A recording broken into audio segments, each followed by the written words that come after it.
officials, right? Arab?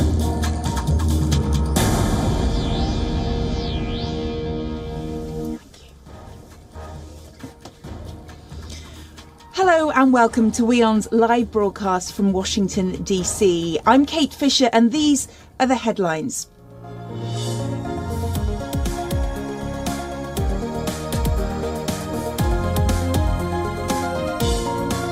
Vladimir Putin is to sign documents to formally announce the annexation of 4 Ukrainian regions after a referendum vote that Kyiv and the West say is a sham.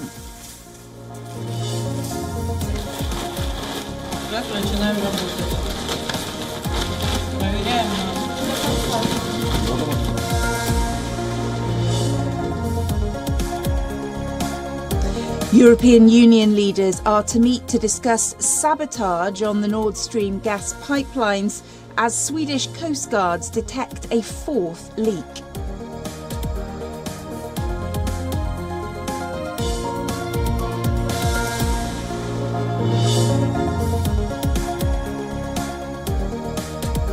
Germany is to spend 200 billion euros to shield households and businesses from skyrocketing energy costs. Berlin says it's locked in an energy war against Putin.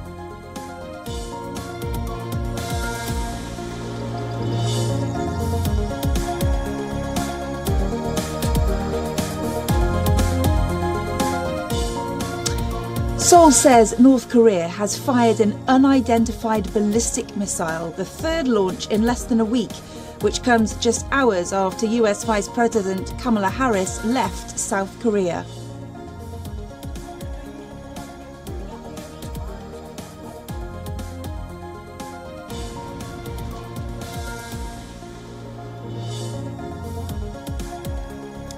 Iran's president breaks his silence on the anti-hijab protests in the country and says he will look into the death of a young Kurdish woman who was in morality police custody.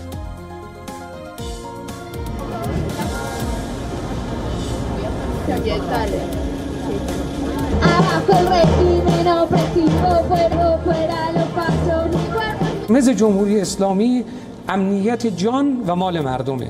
محل استقرار برخی هم فکر می‌کنه ارزش هاست. روش ها قابل تغییره.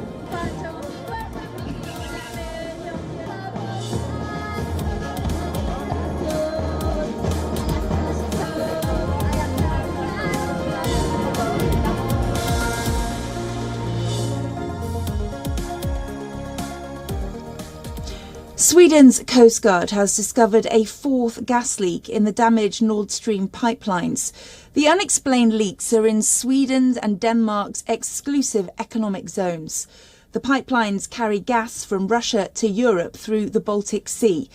In the latest, the Kremlin suspects a foreign state's involvement, but the West has blamed the disruption on a, quote, sabotage.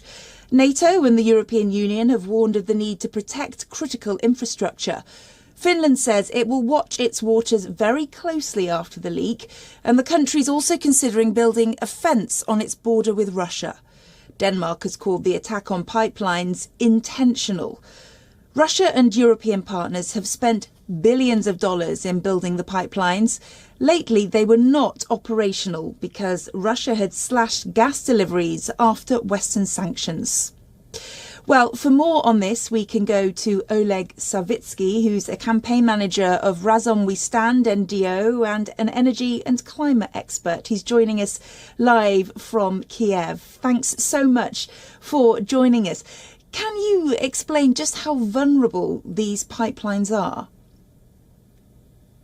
The pipelines that run at very high pressure, they are very vulnerable to any intentional terror attack, and not a big amount of explosives is needed to disrupt those pipelines. And actually, just a few people can do that using not sophisticated equipment. And how concerned should we be, both Yeah, yeah. The real Sorry to concern interrupt you, that Oleg.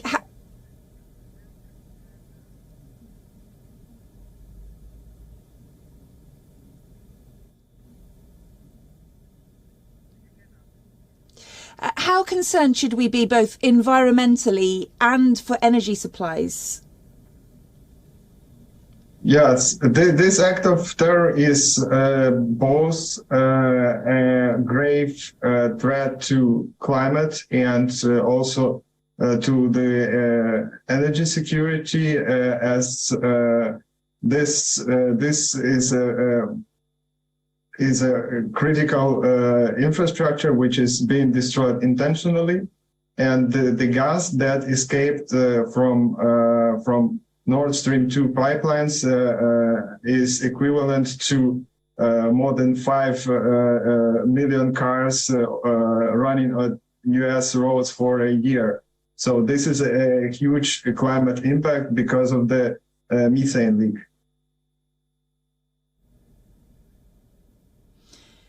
And do you agree that we're in some kind of war, that the West is in a kind of war for energy, an energy war with Russia as much as it is in a military war? Russia is clearly now using all the leverages to escalate the war it is waging. And really, Russia wages war not only against Ukraine, but against all the democratic world. And Russia is doing a lot of provocations now, and today they ignited fire at the territory of Zaporizhia nuclear power plant. So clearly, Russia is a terrorist state that threatens the whole of the world. Thank you so much for your time there in Kyiv.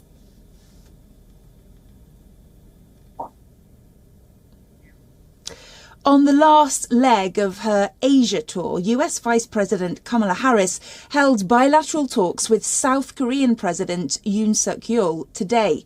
South Korea is the last stop of her 4-day trip to Asia. The aim of her trip is to demonstrate the US's commitment to the security of its Asian allies.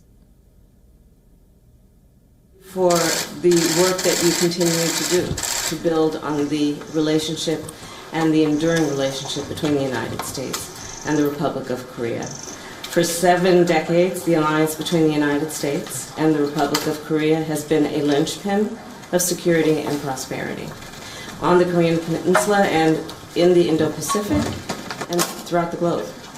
I'm here to reinforce the strength of our alliance and strengthen our work together. According to the White House official, Harris is expected to discuss China's actions in the Taiwan Strait and North Korea's latest missile launch during the bilateral. She's also expected to discuss Seoul's concerns over changes in US electric vehicle subsidies and the trilateral relations involving Japan. Yoon also vowed to boost the US and South Korea's alliance, asserting on how Harris's visit, on top of US President Joe Biden's trip last May, is another turning point in relations between the countries.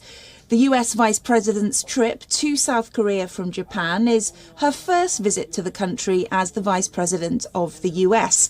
The last time a US Vice President visited South Korea was in February 2018. Harris's visit also comes a day after North Korea fired 2 short-range ballistic missiles into the East Sea in an apparent protest against the ongoing South Korea-US military exercises.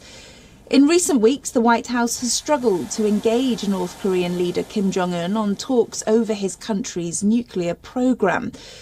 Kamala Harris also visited the demilitarized zone that divides the Korean peninsula. With this, she has become the first senior White House official to visit the area during Biden's term in office. US and South Korean military vessels also participated in naval exercises off South Korea's eastern coast. The drill was led by the US Ronald Reagan aircraft carrier According to the navies of US and South Korea, the drills are designed to improve their capability to counter evolving North Korean threats, which includes its submarine-launched ballistic missiles. Well, for more on this, let's turn to our correspondent Susan Tehrani, who joins us live from New York. Susan, just how significant is Kamala Harris, the US Vice President's visit to the demilitarized zone? Well, symbolically, it's extremely significant considering the fact that although former President Donald Trump really paved the way for, visits like this, it's the first time that a Biden administration official, high-ranking, like the vice president, is visiting this zone on the one hand and expressing support for South Korea, although we see the wrath of the North, not only, as you mentioned, prior to Kamala Harris's visit, but now we're hearing from multiple sources, including the Japanese media and the South Koreans, that the North has fired 2 missiles and launched 2 missiles following Kamala Harris's visit. She was wheels up at around 6:30, 6:45 from South Korea. However, about 2 hours later, North Korea launched more missiles. So definitely, the significance is that it does create some tension, but on the other hand, it really symbolizes and demonstrates America's steadfast policy towards Asia. It comes at a significant time, notably after there was questions on whether or not America's policy, a one China policy, is possibly changing, moving towards Taiwan or not. She went and made clear that, while America's one China policy is in place, America's alliances also are extremely tight and important with other Asia countries as well.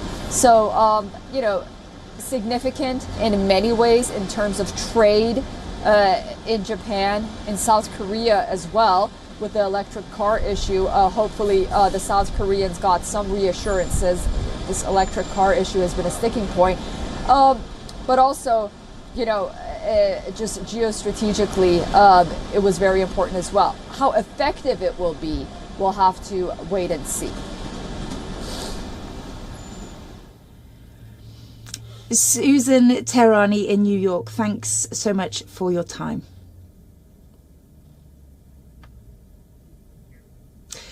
Well, it seems like it's the season of gaffes for the Biden administration right now, after Joe Biden's recent gaffe where he tried to acknowledge the presence of Congresswoman Jackie Walorski, who actually died in a car accident 2 months ago. And now it seems it's Kamala Harris's turn. Let's take a listen in.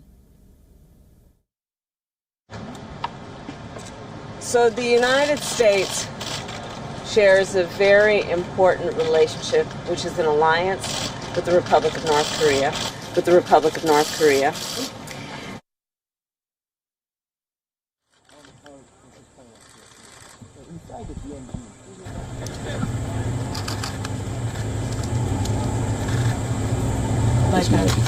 Like that. Okay.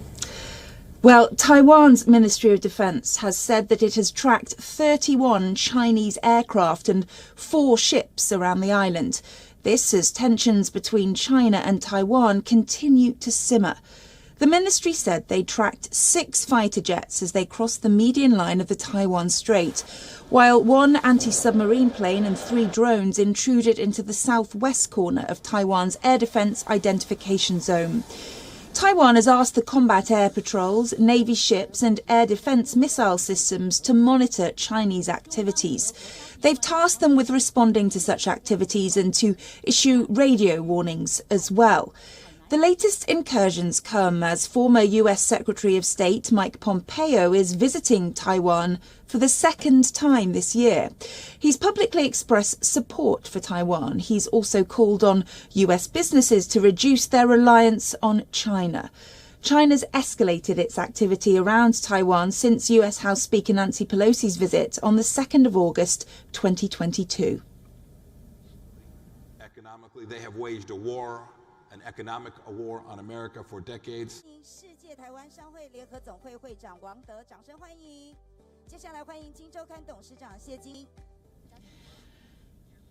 Israel has been one of the loudest voices against Iran in West Asia. The country blames Tehran for playing a nuclear charade. To clamp down further, Israel is mulling over sharing nuclear tech with its Abraham Accord members. The country's atomic chief says that the three nations need a healthy dialogue, especially in the area of nuclear weapon programs. This was a direct confrontation to Iran. The atomic chief said, and I quote, "One country is the leading factor in the instability of the region. It is now clear that Iran conducted a military nuclear program, gaining technology to produce a nuclear weapon device." This comes on the heels of ongoing talks in Vienna after a series of deadlocks. Iran and the IAEA are trying yet again to revive the 2015 nuclear deal. But so far, it's been nothing short of a Herculean task. The central issue is a probe into traces of man-made nuclear particles. The Atomic Agency had found this years ago at many undisclosed sites in Iran. Tehran has still not provided any explanation for it. Israel says that this is extremely concerning because the world cannot tolerate Iran obtaining nuclear weapons. Iran, on the other hand, says there's no undeclared activity going on in the country and has demanded that the probe be closed. The West has also slapped sanctions on the country, crippling its economy. Tehran has urged that all sanctions be withdrawn. Without these conditions, Tehran refuses to revive the existing deal, and this has put the atomic watchdog in a tough spot. The agency is stuck between Israel and Iran on opposing ends. President Isaac Herzog is now trying to get all the support he can. Israel is trying to bring the United Arab Emirates and Bahrain on its side. The Abraham Accords came into existence on the 15th of September 2020, mediated by then US President Donald Trump. But since then, the three countries have exchanged a series of statements, a show of uncommon Arab-Israeli normalisation. For more on this, our correspondent Jodie Cohen has sent this report from Ra'anana. Israel's IAEA chief suggested that Israel is ready to share its knowledge and capabilities with countries that have signed the Abraham Accords under the IAEA umbrella. Now, Israel's active in a wide range of the agency's activities, including nuclear safety, security, emergency response and technical cooperation.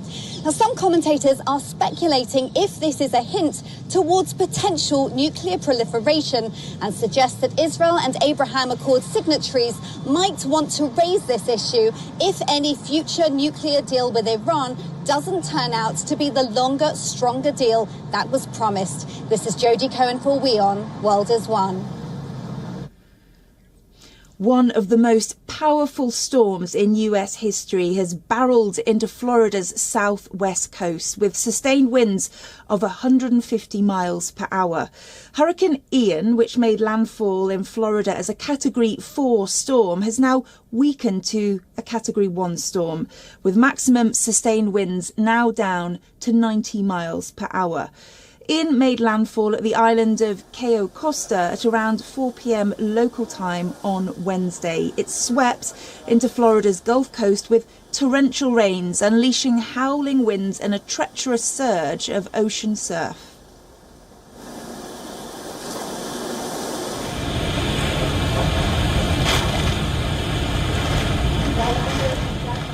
Hurricane Ian made landfall this afternoon in southwest Florida, and it is battering areas in southwest Florida, Lee, Charlotte, and counties even beyond that. We have seen life-threatening storm surge, as was predicted. We've also seen major flooding in places like Collier County, Sanibel, Fort Myers Beach. You're also seeing inland flooding because of the inundation that you're seeing. So some of the counties in the interior of the state are seeing major water events as well.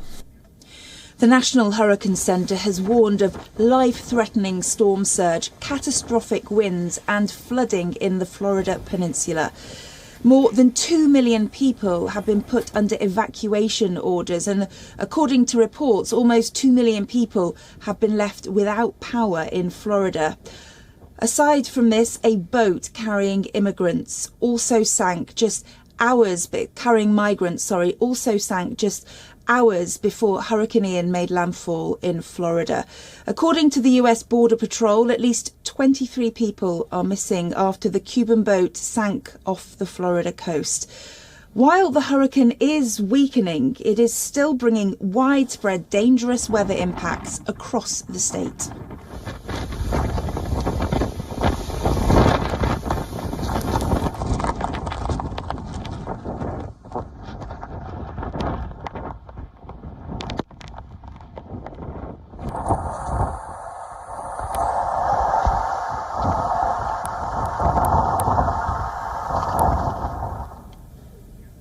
Now, if you are a gamer, you must know this. One of the biggest franchises in video game history is coming to an end. We're talking about the FIFA series. FIFA 23 is going to be the final instalment of a football game that has engaged millions of fans for the past 3 decades. For the final version, US game maker Electronic Arts has included women's club teams for the first time, several years after it introduced women players. Video game players have been impressed by the game's improvements in graphics since the last edition, but the iconic game will not remain the same. The end of the deal with FIFA came after the football body reportedly raised its licensing fee demand from $150 million a year to $250 million. The decoupling is risky for both Electronic Arts and FIFA, but analysts say that Electronic Arts is in a stronger position after spending 30 years developing and marketing the game. Electronic Arts will lose the right to use the FIFA name and competitions like the World Cup, but it can still use player names and non-FIFA competitions like the English Premier League. Experts believe that FIFA could struggle to attract potential partners. Gamers, however, are less bothered about the corporate fallout. They just want to play the latest version of the game.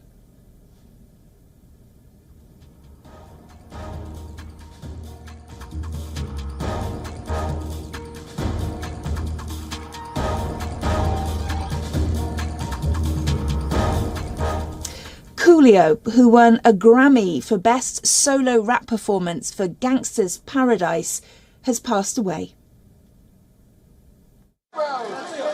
Grammy-winning rapper Coolio died on Wednesday after being found unresponsive at a friend's Los Angeles home, according to media reports.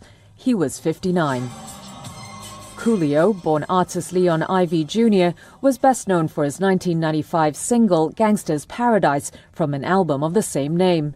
The song was a massive hit, featured in the film Dangerous Minds, and won him a Grammy Award for Best Rap Solo Performance the following year. The New York Times cited Ivey's longtime manager as saying the rapper died at about 5 p.m. local time at a friend's home. There was no immediate reports on the cause of death. Ivey was born in Pennsylvania in 1963 and grew up in Compton, California, where he later began performing as part of the West Coast hip-hop scene. That's all from me in Washington for now, but WION World is One continues. I'll see you next time. Bye-bye.